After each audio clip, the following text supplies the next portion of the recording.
I'm not looking at it from a perspective of everything will be perfect, because I don't think that's possible. I think they'll still, like, people will still be flawed, and I think the way that I'm trying to envision it is, how can we have the best outcome whilst knowing how flawed we are as a species. I think we should have a super intelligent AI,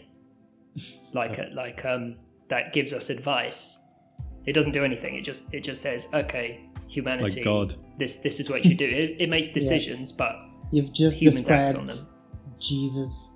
Yeah. You've just described but the he Bible. actually, but actually, like, proactively gives you advice. It's not just written in a book. Mm-hmm. You know, so let's say you say, there's been been a protest, or some sewage pipes have burst and there's shit everywhere. What do we do? And then it would just give the most logical thing to do to help the most people, and then you can act on it. Isn't that Google? But Google will tell you it's not smart enough yet.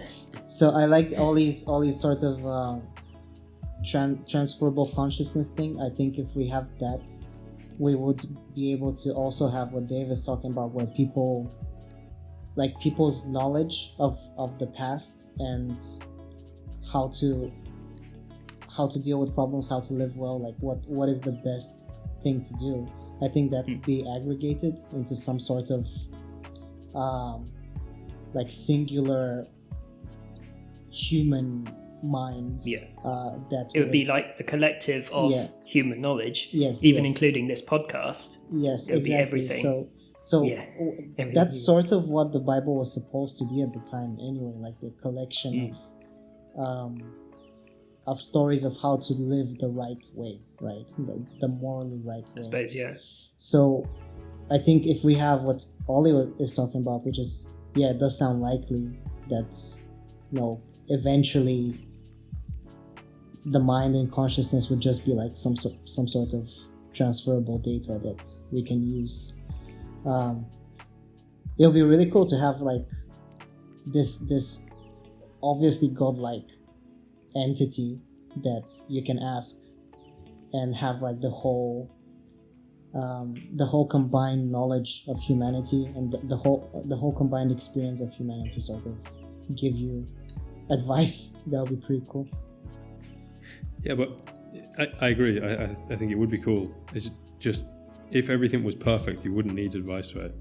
So I think, of course, you would. Like, life would not, like, people would, as you say, people would still be people. You would still have everyday problems, but they wouldn't be of the if it's a good future, they wouldn't be of the caliber of like, future ISIS has attacked us again, or like or we have COVID 2077 has sprung up again.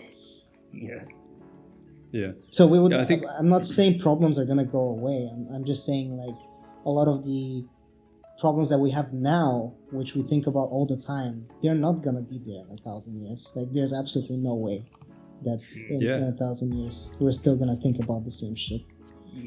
Disease will probably be a thing of the past. You'll just be pumped full of any kind of vaccine or whatever you can get. Just automatically, no disease will be spread.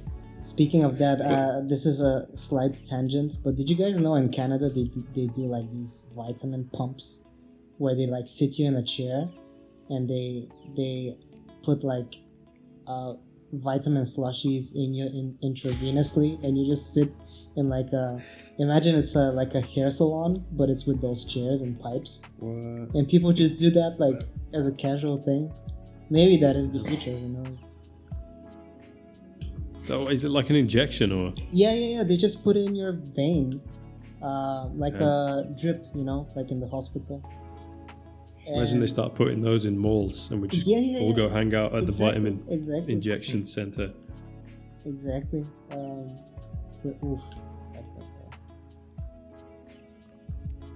I think the problems will be interesting in the future, because people's problems, because they'll become more about on the individual level, I think. Yeah.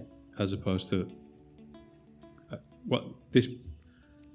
It's I don't know if this is utopian or dystopian, but for example, you might think now you've got a hard life because you can't afford to pay your bills, or you can't, I don't know, you break a leg and you can't walk for ages, so or you can't don't work. have healthcare or something like that. Yeah. Whereas in the future, you might be like, damn, I've got it so good. Like, I have no purpose in life anymore, or... Yeah, I think that would be a problem for sure. Like finding, especially if we have automated a lot of the things that people work for now, in some way, or just completely got rid of them as industries and just have a substitute. That's gonna be a huge personal issue that people are gonna deal with. The same way that, like, if a Egyptian from 2,000 years ago like reads our messages and sees how we complain about, like, oh, my internet's so slow today, or like, the crypto I just bought has plummeted, or whatever. Like, we have hacked again. Yeah, I've been hacked again. Like, I need to think of a new password because my one isn't secure enough. Can you imagine how insane that would sound to a person from 1,000 years ago? That would all sound like first world problems. Yeah, man. Yeah. What would sound insane to a guy 1,000 years ago would be like, I have a house. That's exactly. It. Like, what? Yeah. Like, you have your own property. Yeah. What do you mean you you own own property? Yeah. Yeah, exactly. So it would be so different, and I think it's a cool imagination exercise to think about how different things could be. Hopefully in a better way, the same way that now we're much better off than the Egyptians 2,000 years ago or whatever. Yeah. So we are living in with all the problems we have now, we're still living in by far the best time. Oh my god. Can you imagine being born with that before antibiotics were a thing? Jesus. Damn. Or 1930s and 40s. Yeah, like, yeah. Like reaching 11 years old in 1942. Sorry, did I say 11?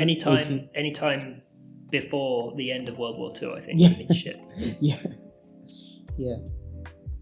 Or even after, depending on where you were born, right? Yeah, I suppose, if you're in something like Vietnam, then a bit later.